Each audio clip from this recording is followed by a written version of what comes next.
The emperor of Rome hammered his head against the walls, repeatedly screaming for his dead legions. This was not a battle. It was the total annihilation of 20,000 men, one of Roman history's darkest pages. This catastrophe wasn't caused by a barbarian horde, but by one man who knew every Roman secret, a Roman-educated citizen. Today, we tell the story of the Varian disaster, the betrayal that broke the empire's heart. Roman history is filled with pages of success and glory.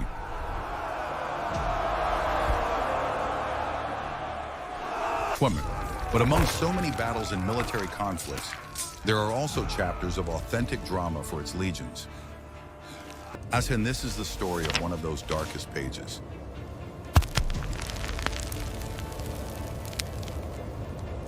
Historians and scholars debate even today what constitutes the worst defeat in Rome's long history.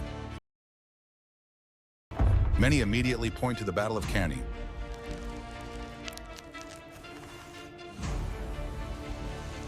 This was the moment when Hannibal, the Carthaginian, massacred the Roman legions using his sheer ingenuity. It was a tactical masterclass that left Rome bleeding and vulnerable.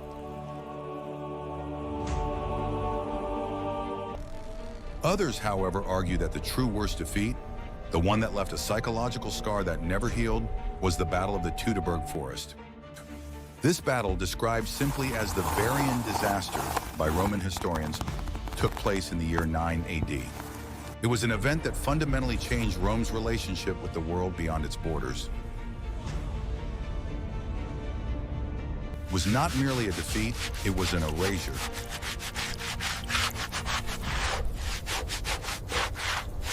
Teutoburg, an alliance of Germanic tribes, ambushed and utterly destroyed 3 Roman legions and their auxiliaries. These forces were led by Publius Quinctilius Varus.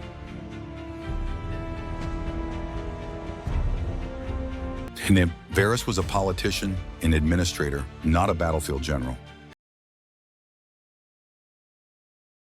He was in Germania to govern, to impose Roman order, and he trusted the men he believed were his allies. This trust would be his doom.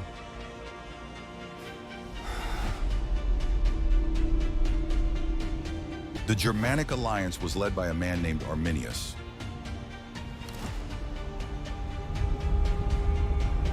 Arminius was not a stranger to Rome.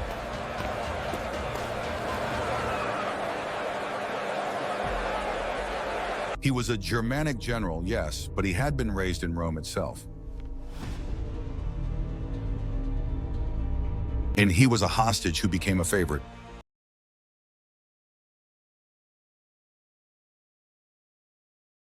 Arminius had acquired the coveted prize of Roman citizenship.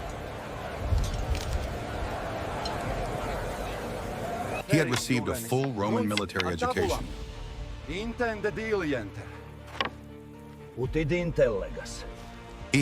the Roman playbook.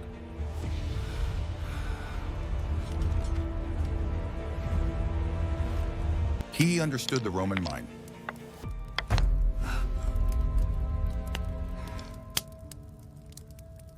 He knew how they marched, how they fought, and most importantly, how they thought. This intimate knowledge allowed him to methodically deceive the Roman commander, Publius Quinctilius Varus. Arminius became Varus's confidant, his trusted advisor on local matters. He warned Varus of a minor, localized rebellion, urging him to divert his legions from their safe winter quarters along the Rhine. He suggested a shortcut through the unfamiliar, dense forest.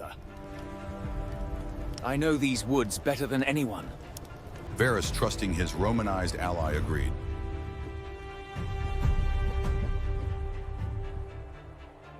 Arminius knew exactly how to anticipate the tactical responses of the Roman army.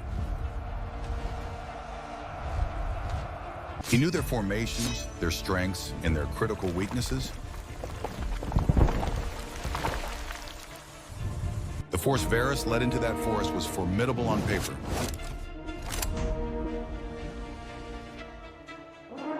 It included his 3 legions, the 17th, the 18th, and the 19th. It also included 6 cohorts of auxiliary troops and 3 squadrons of cavalry. But this army had deep hidden flaws.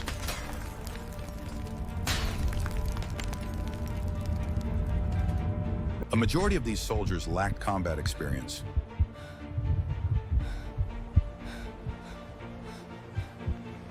They were not battle-hardened veterans of the border.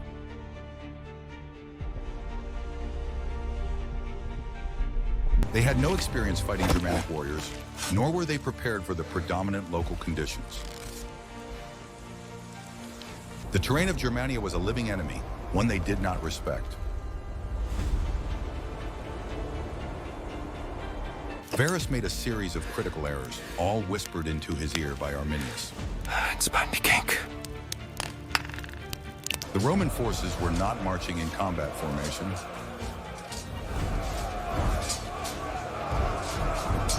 They were in a long, snaking column.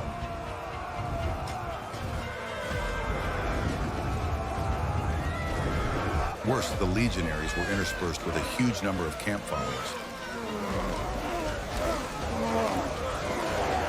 Carts, servants, families, and merchants cluttered the line, slowing it down.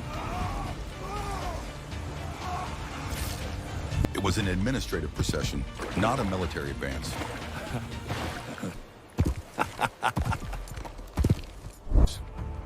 As they ventured deeper into the forest northwest of modern Osnabrück, the path narrowed.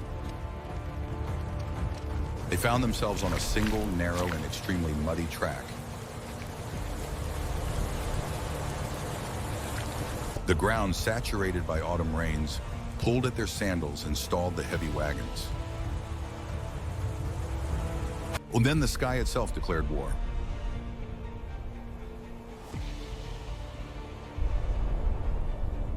According to the historian Dion Cassius, a violent storm erupted. Rain fell in torrential sheets, turning the path into a river of mud. Wind howled through the towering trees, snapping branches that fell onto the struggling column. This is when Varus committed his final, fatal error.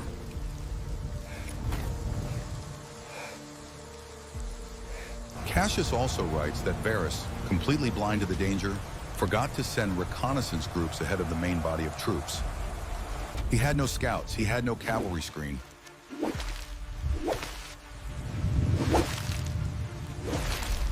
His eyes and ears were Arminius, who had conveniently ridden ahead, promising to gather loyal Germanic forces to support the Romans. Instead, he was taking his final position for the ambush.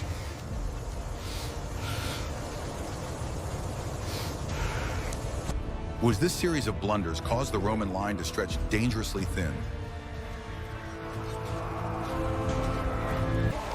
The single column, struggling through the mud and storm, eventually reached a length of 15 to 20 kilometers.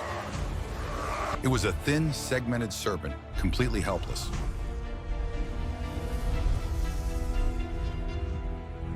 And it was then, in that moment of maximum vulnerability, that the trap was sprung. The Roman line was attacked by enraged Germanic warriors.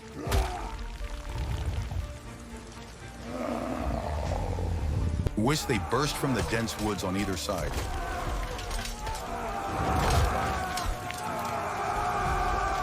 These were not disorganized tribesmen.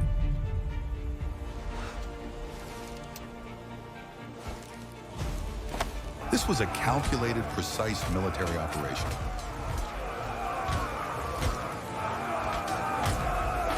The attackers, led by Arminius, surrounded the entire Roman army, segment by segment. They did not engage in pitched battle, where the Roman legionary was superior. They stayed in the cover of the trees, hidden by the storm.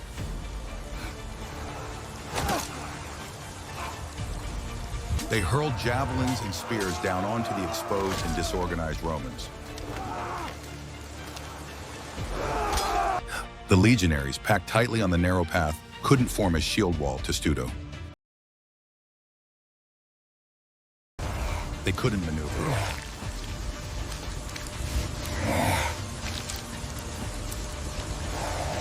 They were targets in a shooting gallery.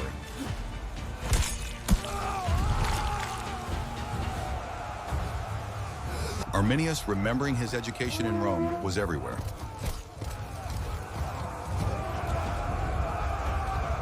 He understood the tactics of his enemies perfectly.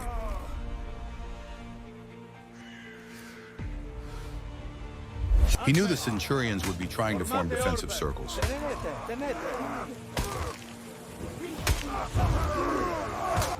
He knew they would try to protect their eagles.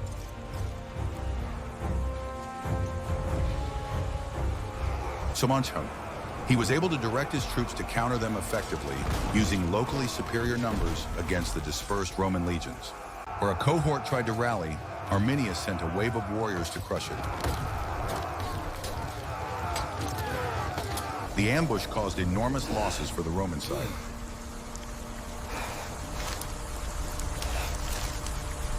Panic replaced discipline.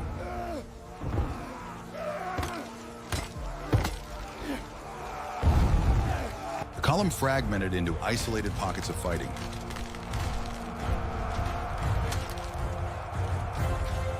The few survivors, bloodied and terrified, tried to escape.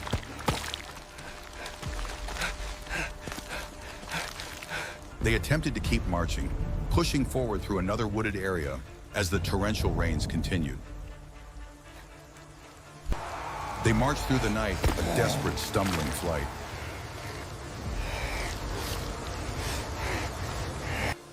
They hoped to reach the open plains, to escape the claustrophobic nightmare of the trees.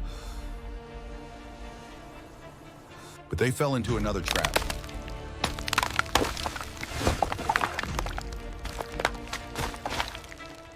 This one was even more devious, one that Arminius had prepared long in advance. The path ahead led to an open, sandy strip of land.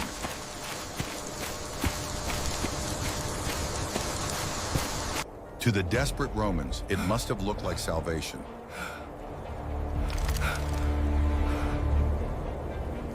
But this open space where the Romans would march was blocked by a hill. The path was funneled into a gap of only about 100 meters between the forest on one side and an impassable swamp on the other. There was no escape.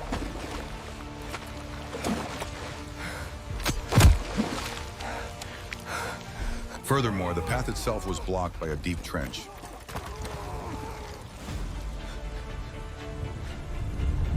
And toward the forest, an earthen wall had been constructed along the side of the road. This wall, built in advance, allowed the Germanic alliance to attack the Romans from cover, protected and elevated. It was a kill box.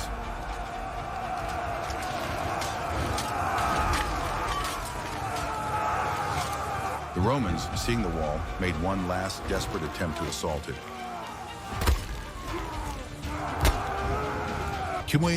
They tried to climb the rampart to break through the German line.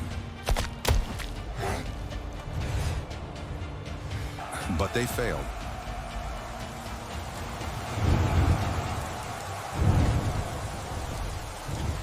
The rain-soaked earth gave way under their feet.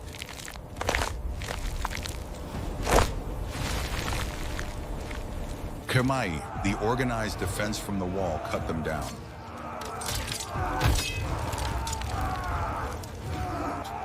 It was at this moment that true panic and betrayal within the Roman ranks began. The highest-ranking officer next to Varus, the legate Pneumonius Valla, abandoned his troops. He took the remaining cavalry and fled, leaving the infantry to their fate. His escape, however, was in vain.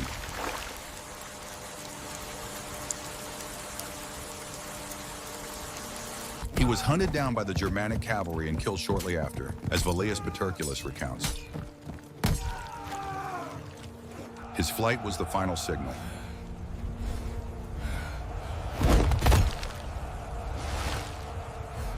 Order dissolved completely.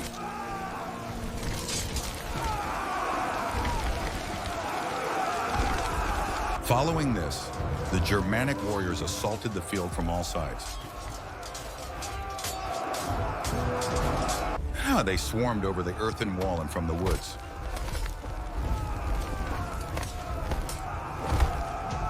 They massacred the Roman forces until the legions simply disintegrated. There was no more fighting. There was only slaughter.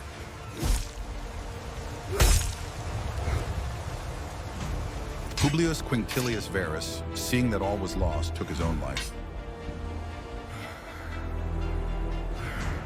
He fell on his sword, choosing a Roman death over capture. Velius reports that another Roman commander, the prefect Sionius, surrendered. Perhaps he hoped for mercy, he received none, and later took his own life as well. In contrast, his colleague, the prefect Aegius, died leading his troops in a final, hopeless charge until the very end. The scale of the devastation was almost unimaginable.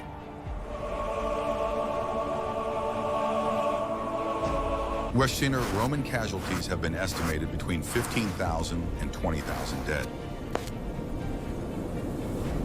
3 full legions erased from the army's roster.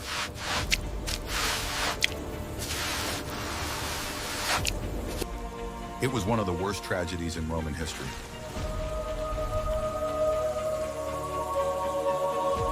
Fosted, the psychological impact was as profound as the military one. Honor.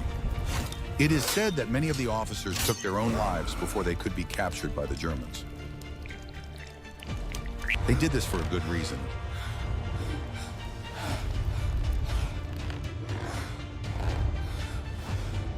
They knew what fate awaited them.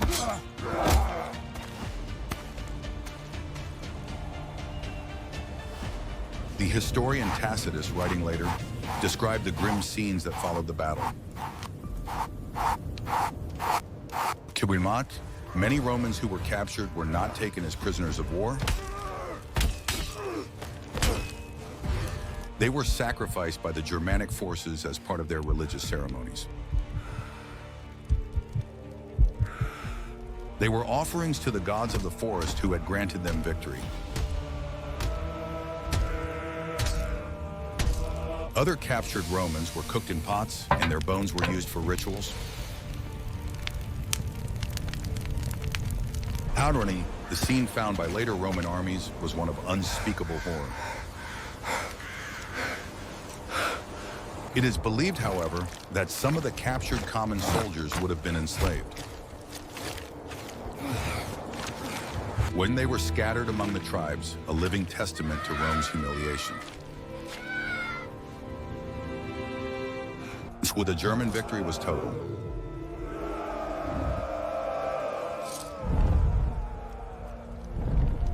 It was followed by a clean sweep of all Roman forts and garrisons east of the Rhine. The entire Roman presence in Germania, built over decades, vanished in a matter of weeks. The 2 remaining Roman legions in Germania, commanded by Varus's nephew, Lucius Nonius Asprenas, were terrified. They did not try to counterattack.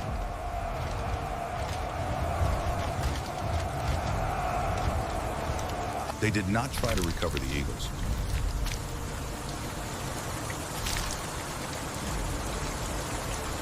They scrambled to secure the border, conforming to control just the Rhine itself. The river became the new hard border of the empire.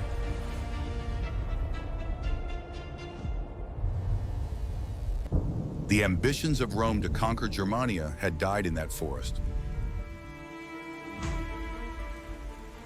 Despite several successful campaigns and punitive raids led by the Romans in the following years, the truth was evident. Rome never again seriously attempted to conquer the Germanic territories east of the Rhine. The price had been too high, the trauma was too deep.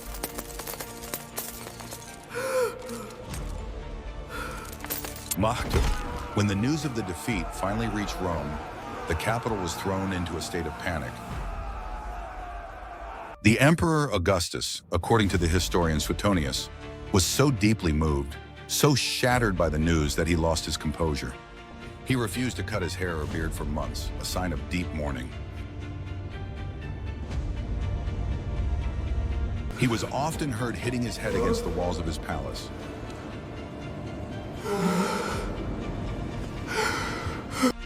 He would cry out, repeatedly cursing the name of his failed general. Quintilivare legiones rede. Quintilivare legiones redde. Publius Quintilius Varus, give me back my legions.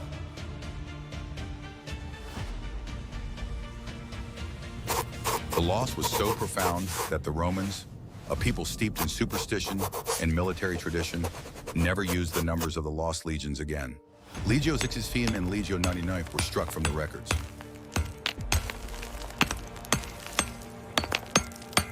Their numbers were never assigned to another legion, a permanent, empty space in the Roman order of battle. The numbers themselves became symbols of bad luck, of a ghost that haunted the army. As for the Germans, the victors, the aftermath was complex.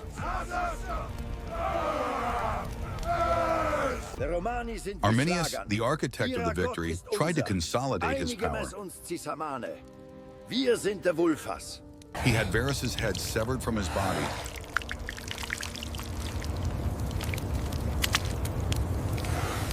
He sent this gruesome trophy to Marbod, the king of the Marcomanni, and therefore the other most powerful Germanic leader. Acre, the head was accompanied by an offer, an anti-Roman alliance. Arminius dreamed of a united Germania free of Rome.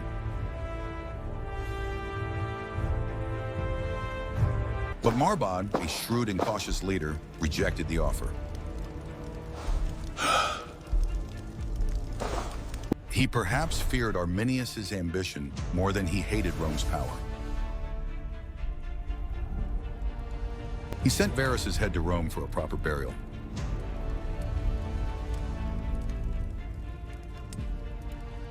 This refusal sparked a new conflict.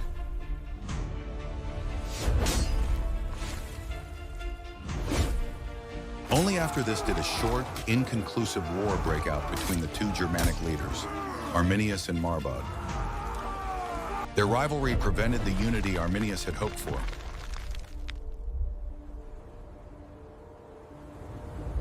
Years later, Rome would seek its revenge.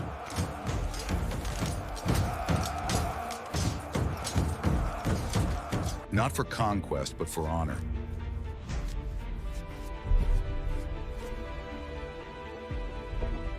The outstanding Roman general Germanicus, nephew of the new emperor Tiberius, undertook a campaign specifically to avenge the defeat of Teutoburg.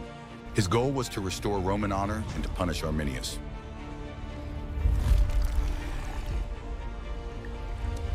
He led his armies deep into Germania, finding the battlefield of the Varian disaster. His soldiers buried the bones of their fallen comrades.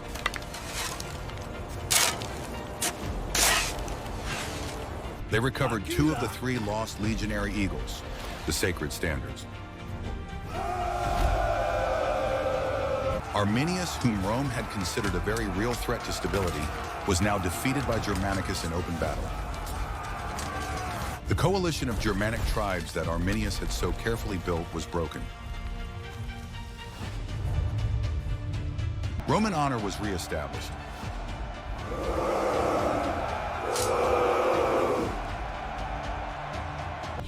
The ghost of Varus had been, in some small way, appeased. But the cost of this revenge was staggering.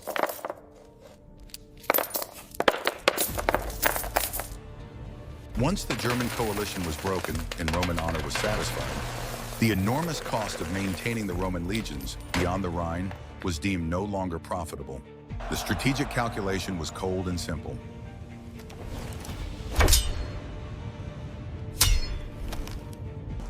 The land was poor, the forest too dense, and the people too rebellious. Rome abandoned Germania definitively.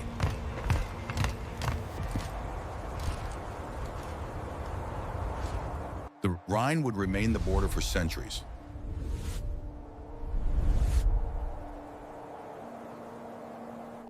The victory of Arminius, though he was later defeated, had permanent, lasting consequences. He had shown that Rome was not invincible.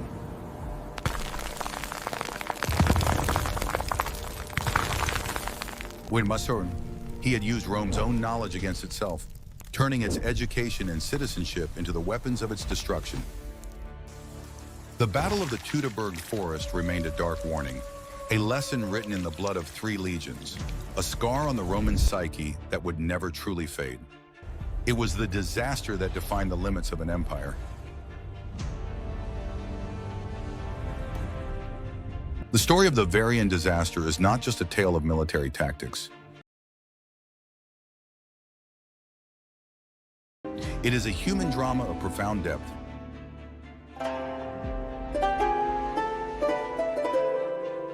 It began with the misplaced trust of a single man, Publius Quinctilius Varus. He was an administrator by trade, having previously governed Syria with a firm hand. When he came to Germania, he saw the people not as warriors to be respected, but as subjects to be taxed and civilized. He underestimated the simmering resentment beneath the veneer of Romanization. This arrogance was the fertile ground in which Arminius planted his seeds of deception. Arminius, known to the Romans as Arminius, was a prince of the Cherushi tribe. He and his brother Flavus had been taken to Rome as children, hostages to ensure their tribe's loyalty. But Rome educated its hostages. Aex disciplina vos Romanos faciet, nunquam oblidi semini. It turned them into assets.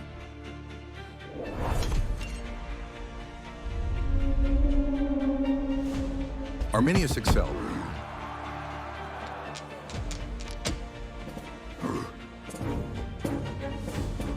He learned Latin fluently. Vos barbari subtilitate meius capere non potestis. Immo vero. Vitium non in intellectu nostro sed in praemissis vestris est. He studied Roman military strategy at its source.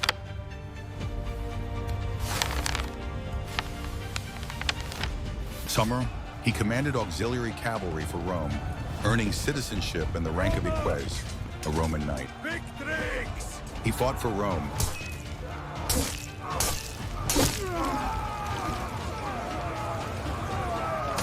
He wore the Roman uniform.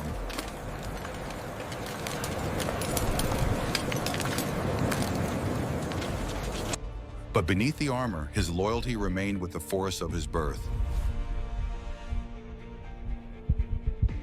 His deception of Varus was not a sudden impulse.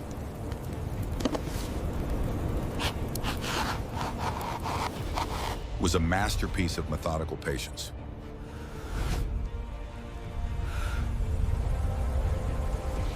For months, perhaps years, he played the part of the loyal Roman ally.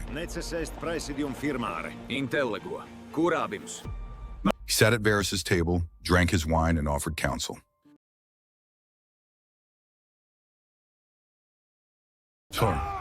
He warned of petty rivalries between tribes, positioning himself as the indispensable mediator.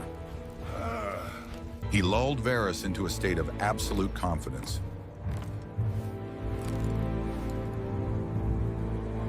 My lord, when Arminius rebellion is here fabricated in the forest. rebellion We that must drew march Varus the into the legions forest, immediately. Varus did not question it. at dawn.